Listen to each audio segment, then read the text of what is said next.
Well, hey everybody, good morning. Welcome back to Sam's Doing Stuff. What am I doing today? Well, I'm going to turn this carry-all frame into a set of pallet forks for the 3-point hitch.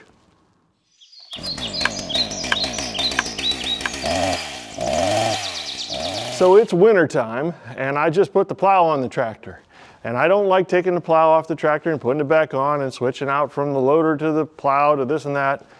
But I still need to lift stuff. So I'm going to use my carry-all frame here, and I'm going to use it as a set of pallet forks, and it works great for that. It won't lift it as high and it won't dump, but at least you can pick pallets up and move them around, which I need to do still. So all we're really going to do is we're going to grind out, let's get this thing up on its side, just a second.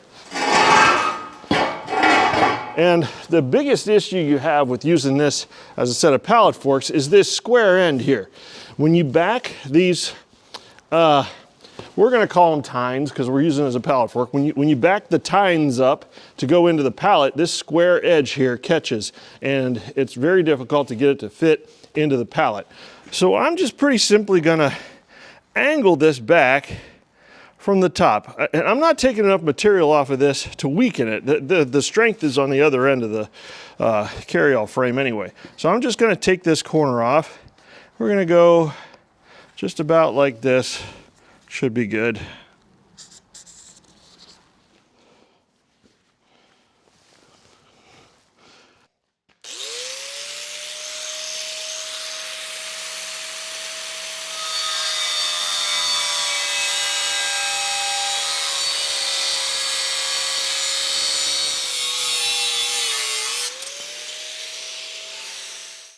All right, well, that's what I would call just about perfect. So we're going to flip this over, other side.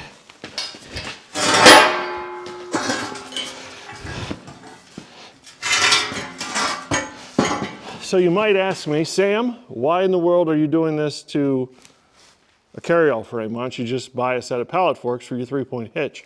Well, this is the least expensive way to do this. This is cheap, and a set of pallet forks are expensive, and you know I'm cheap. And I already have this, number 2, and it's very lightweight. And I have a Kubota BX, which has a limited lift capacity. So we're going to use the lightest tool we have and make it work. All right, so of course we want the other side to match the side that we just cut off. So what we're going to do is use the piece that we cut off, lay it on the other side, and use that to mark it.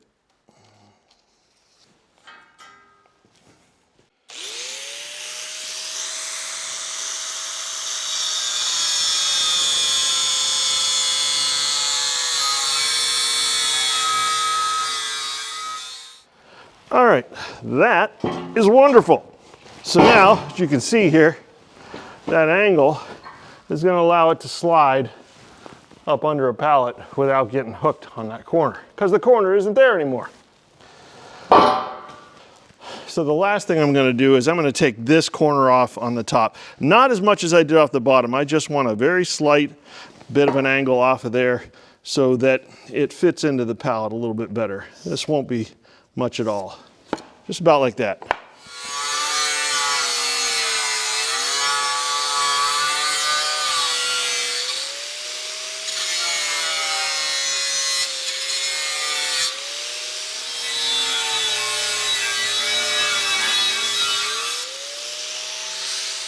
So here's the scenario. I just got done plowing and I'm ready to do some firewood, and I need to move a pallet of firewood rounds.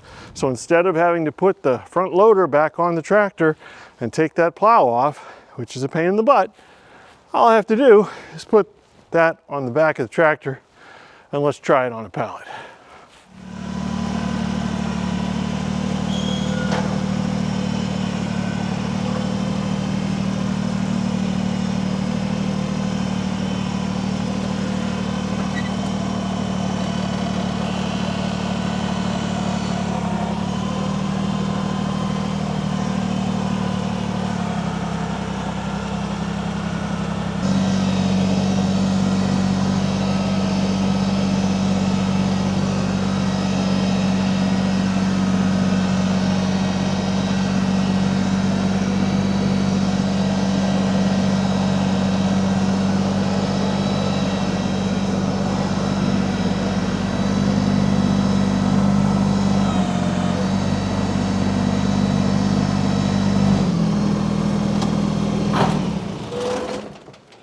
And there we go. I'm backed right up to my splitter with my rounds, all the snow and everything on them. There we go. And yeah, we'll just get to work here. That carryall worked great. And angling the front of that was a big game changer. That close-up there that you saw where it just slid right in, wouldn't have done that before. You had to get it just perfect. All right, well, we didn't get all dressed up for nothing. So probably shut up and do some splitting.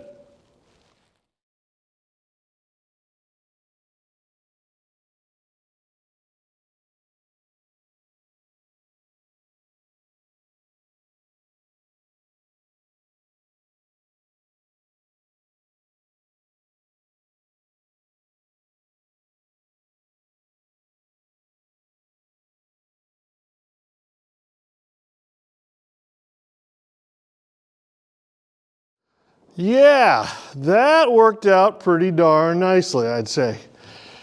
If you want to lift things higher, you could double stack your pallets. You know, I could put a pallet on top of a pallet and then lift the bottom pallet with whatever's on top of it, and whatever's on top of it will be higher. You get it, physics. Anyway, hey, I think it's a good idea, and what I did to that carryall, the shaping, it just slides in so much easier. That it worked exactly the way I wanted it to. Love it when a plan comes together. Speaking of plans, so anyway, if you're not a subscriber and you just clicked on this to see the pallet fork idea for the back of the tractor, great.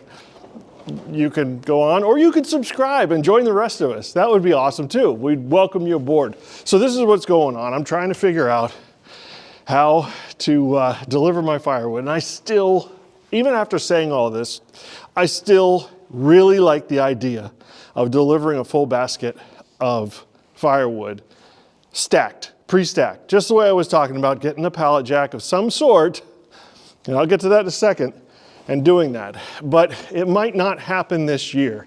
And let me tell you why. First of all, I really, really appreciate all of the advice y'all have been giving me. It is just, you guys are so valuable to me. Pointing out that the electric one, you know, I didn't even think about it in the cold weather. Maybe not. In the video I showed, yeah, they only drove it on concrete. They didn't show it on the ground. I was researching their products a little bit more, and like I said, there's a gas version that has much beefier wheels, but then I'm researching even more, and there's a company called Donkey. It's a Donkey Burro. It's even better, but of course it's more expensive. And that is what I really want to get down to right now, is the money involved here. So we're going to go into a little bit of tax lesson here. So when you work for YouTube, you're kind of like, well, you're not kind of, you are a sole proprietor. You're making money and they are not withholding any taxes from it. So last year I made $7,400. Yep, a whole year's worth of wages on YouTube. $7,400. So thank you all for that. I appreciate it. Anyway, that $7,400 I buy things with that I'm going to feature on YouTube. I'll buy whatever product I want or I need, or put money into a project that I'm doing anyway. But as long as I feature it on YouTube and I show you what I'm doing, I can use that as a write-off. I can write that off against the money that I earned this year or that year. And if I don't do that, and I just save my pennies and save all that money up and let the next taxable year hit, well, I got to pay taxes on that. And I got to pay taxes to the sum of about 35%, give or take. You know, so out of that $7,400, I might have to write a check to the government for $3 grand. Do you think I should write a check to the government for $3? No, of course not. So yeah, it's wise to go ahead and buy what I might need or want and feature it on the channel and use it as a tax write-off. Now there's a lot of projects and a lot of things that I'm really wanting to do this year. Aside from the pallet jack would be, it would obviously take all that money and then some. And of course I could do a Form 179 or a Section 179 that says I can write the whole thing off in 1 year. But once again, there's some tax lessons in there. My wife's an accountant. That's how I know all this stuff. So anyway, oh my goodness, I want like a real legitimate cab for this tractor. You know, I'm not getting rid of this BX anytime soon. And yes, I would love to have a larger tractor. That would definitely be a good write-off, wouldn't it? But a nicer tractor cab would be a really good thing. And, you know, that wouldn't take the, I don't want a Curtis cab. That's too expensive. That's too much. But, and oh, I want, it's going to turn dark here. I want a garage door for this rather than just the tarp. You know, a real garage door. That'd be about $2,000, I'm guessing. You know, I've got a lot of concrete work to do. I've got that stone or cinder block wall that I want to build. I want to improve my wood yard. Just so many things that I want to do this summer that I could use that money for. So because of all the advice you guys have given me, and, you know, especially like maybe rent one of those things, make sure it works the way I want it to before I actually buy one, for sure. Yeah, if I could find one to rent, that would be really good. A lot of good ideas, guys. And I've always said that if you don't know what you're going to do, don't do anything. The best thing you could do is just not do anything.